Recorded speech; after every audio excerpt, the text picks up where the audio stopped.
안녕하세요. 저는 이메일을 통해 인터뷰를 응해주신 기도 캘러브레시 판사님에 대해 소개하고 인터뷰를 통해 느낀 점을 발표하게 된 20323 조하은입니다. 우선 판사님을 소개하기 전에 제 꿈인 검사가 되기 위해 여러 로스쿨 교수님들께 직접 이메일을 보내며 조언을 구했습니다. 하버드, 예일, 콜롬비아, 스탠포드 등에서 연락을 받아주신 분은 총 4분이었고 그중 3분은 아쉽게도 거절의 답장을 보내셨습니다. 다행히 한 분은 흔쾌히 인터뷰를 수락해 주셨고 그분이 바로 제가 인터뷰를 진행하게 된 예일 대학교 로스쿨 교수님의 기도 캘러브레시 판사님이십니다. 먼저 기도 캘러브레시 판사님은 미국 연방 제2항소법원 수석판사로 빌 클린턴 대통령의 임명을 받아 1994년부터 2022년까지 재직하셨습니다. 2022년부터는 시니어 판사로 활동 중이시며 예일대학교 로스쿨의 전 학장 그리고 명예교수이기도 합니다.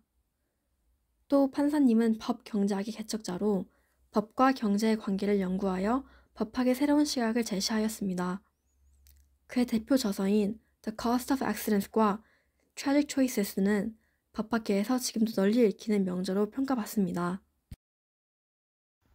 제가 판사님께 여쭤본 질문은 3가지였습니다. 먼저 판사님께 깊은 교훈을 준 사건이 무엇인지에 대해 여쭤보았습니다. 그분의 인생에서 가장 인상 깊었던 순간을 통해 판사로서 어떤 가치관을 세우게 되셨는지를 알고 싶었습니다. 두 번째로는 판사님께서 늘 강조해 오시던 인간다움, 사랑, 그리고 선함에 대한 질문을 드렸습니다. 공정함을 지키며 개인적인 감정을 배제해야 하는 직업의 특성 속에서도 어떻게 그런 따뜻한 가치관을 잃지 않고 지켜오셨는지를 궁금했습니다. 마지막으로는 판사이자 교수로서의 경험을 바탕으로 정의와 연민을 균형 있게 실천하기 위해 필요한 자질이나 습관은 무엇인지 여쭈었습니다. 이 질문을 통해 앞으로 저 또한 어떤 자세로 살아가야 할지 생각해보고 싶었습니다. 제가 인터뷰에서 첫 번째로 드린 질문은 판사님께 깊은 교훈을 준 사건이 무엇인지에 대한 질문이었습니다. 이에 대해 판사님께서는 마틴 탱클레프 사건을 언급하셨습니다. 탱클레프는 부모 살해 혐의로 잘못 기소되어 17년간 억울하게 수감되었지만 새로운 증거로 무죄가 밝혀졌던 사건이었습니다. 판사님은 이 사건을 통해 인간이 실수를 했을 때 할 수 있는 최소한의 일은 그 잘못을 인정하고 보상하려는 노력이라는 사실을 다시금 깨달았다고 말씀하셨습니다. 비록 사건을 담당한 서포크 카운티가 보상을 했지만 명확히 잘못을 인정하지 않은 점에서 비판하셨습니다. 두 번째 질문은 판사로서 공정함을 지키면서도 인간다움과 사랑, 선함을 잃지 않을 수 있었던 비결은 무엇인지였습니다. 판사님은 평생 한 가지 원칙을 지켜왔다고 하셨습니다. 법은 반드시 따라야 하지만 그것을 해석하고 적용하는 과정에서는 언제나 인간다움, 사랑, 그리고 선함이 나를 움직여야 한다. 그는 탁월함은 그것만으로 위험할 수 있지만 그것이 인격, 예의, 인간성, 사랑, 그리고 선함과 함께할 때만 진정한 가치가 된다고 강조하셨습니다. 그래서 본인의 묘비에 새기고 싶은 문구가 있다면 바로 인간성, 사랑, 그리고 선함이라고 말씀하셨습니다. 이 대답에서 저는 법이라는 차가운 세계 속에서도 결국 정의를 완성하는 것은 따뜻한 인간의 마음이라는 것을 느꼈습니다. 세 번째 질문은 정의와 연민을 균형 있게 실천하기 위해 필요한 습관은 무엇인가? 였습니다. 그는 끊임없는 자기 성찰이라고 답했습니다. 자기 자신을 스스로 돌아보지 않으면 누구나 편견이나 이해관계에 휘둘릴 수 있다는 것이죠. 그래서 그는 중요한 결정을 내릴 때마다 나는 옳은 이유로 이 결정을 내리는가? 내 판단이 혹시 개인적 감정에 영향을 받는 것이 아닌가? 를 스스로에게 되묻는 습관을 지켜왔다고 했습니다.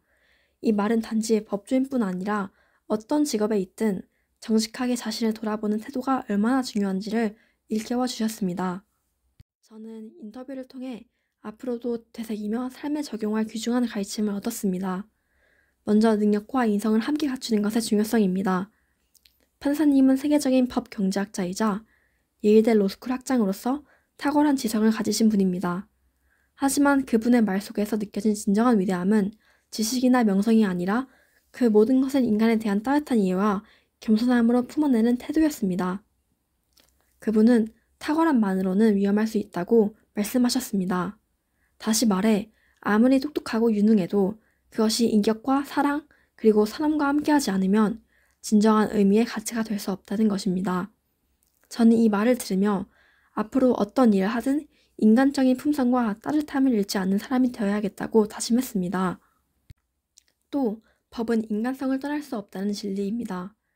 판사님은 법을 기계적으로 적용하는 것이 아니라 그 안에 담긴 사람들의 삶과 감정을 함께 보아야 한다고 강조하셨습니다. 법은 인간을 위해 존재하는 것이지 인간을 억압하기 위한 도구가 아니기 때문입니다. 이 말씀을 들으며 저는 정의란 단순히 옳고 그름을 가르는 것이 아니라 사람을 이해하고 그 안에서 최선의 선을 찾는 과정이라는 것을 느꼈습니다. 이런 배움은 제게 단순한 인터뷰 이상의 의미였으며 법조인이 되고자 하는 제 꿈을 다시 한번 되새기게 했고 앞으로 어떤 상황에서도 정의와 인간다움을 함께 지켜야겠다는 다짐을 하게 만들었습니다. 마지막으로 저는 세계적인 법학자인 기도 캘라베시 판사님과 이메일을 통해 직접 소통할 수 있었다는 사실 자체가 정말 큰 영광이었습니다. 단순히 판사를 인터뷰했다는 것이 아니라 그분의 삶과 철학을 통해 진정한 정의와 인간다움의 의미를 배웠다는 점에서 제게 큰 영감을 주는 경험이었습니다. 이 인터뷰는 저에게 좋은 법조인이 되기 전에 먼저 좋은 사람이 되어야 한다는 메시지를 남겼습니다. 이 배움을 앞으로 제 삶과 꿈속에서도 잊지 않고 실천하겠습니다.